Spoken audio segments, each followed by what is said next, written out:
Hello, everyone, and welcome to another video in the Living with a Disability vlog series. Eventually, I'm going to get some footage of myself out in public, but I haven't yet figured out the best way to do that and splice it into these videos, so there you go. Anyway, today I would like to talk to you about the issue of parking. Now, I know most of us just go and find a parking spot and get out of our car and go about our business, whether it's going into the store or going into a public concert or other venue.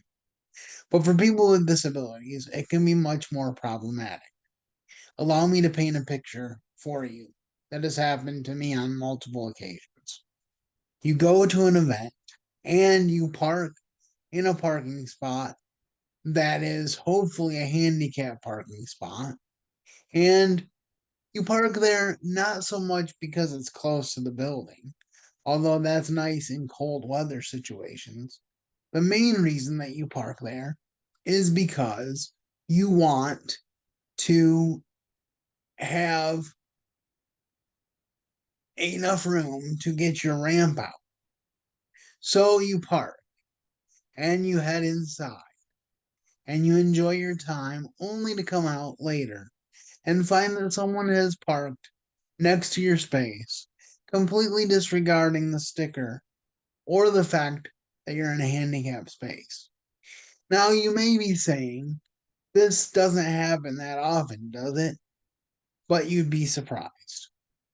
Now, I will first admit that I don't always park in handicap parking.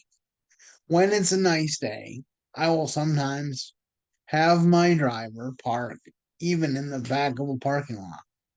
But it never ceases to amaze me the number of times where I can be one of few cars or maybe even the only car in a parking lot, and then somebody inevitably still parks where I am and makes it very difficult to impossible for me to get back into my car. Now, I have an advantage in the fact that I'm not a driver. So wherever somebody parks, my brother or whoever else is driving me that day can be the one who moves the car to another space. But I have had one particular situation in Zealand where the parking lot was right next to the road and there was nowhere to pull the car out. So I literally had to wait until someone came out of the post office until I was able to get into my car. So, what am I saying? Simply this: it is important for people to realize the courtesy necessary when parking, especially when considering those with disabilities around you.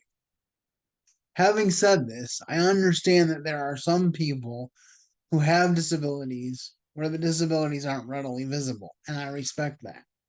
But can I just urge you that even if you have a handicap permit, if you are driving a car and you don't need a van access space, please look for a handicap space without a van access space, because it makes it very difficult for people like myself to actually park in a decent parking spot. I would really appreciate it.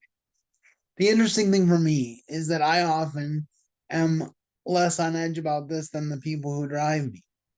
But I have become more cognizant of things like this because I've realized that it's important for me as a disabled person to be my own best advocate. I hope that this video gives you something to think about and that the next time you see the handicap signs, you will be more sensitive to how close you are parking to it, or if you are parking too close to a vehicle that is very clearly marked as a handicap vehicle. As I close, I will admit that my vehicle does not readily look like a handicap vehicle, and that can cause some confusion. But there is a sticker on it from Creative Mobility that says respect my blue space. So I would just encourage you to respect the spaces of those who are in handicap parking. They will be very grateful to you, especially as we are coming upon winter and it becomes harder and harder to find good parking that is safe and close to the building. Thank you so much for watching and listening. Have a great week and keep serving the best of masters.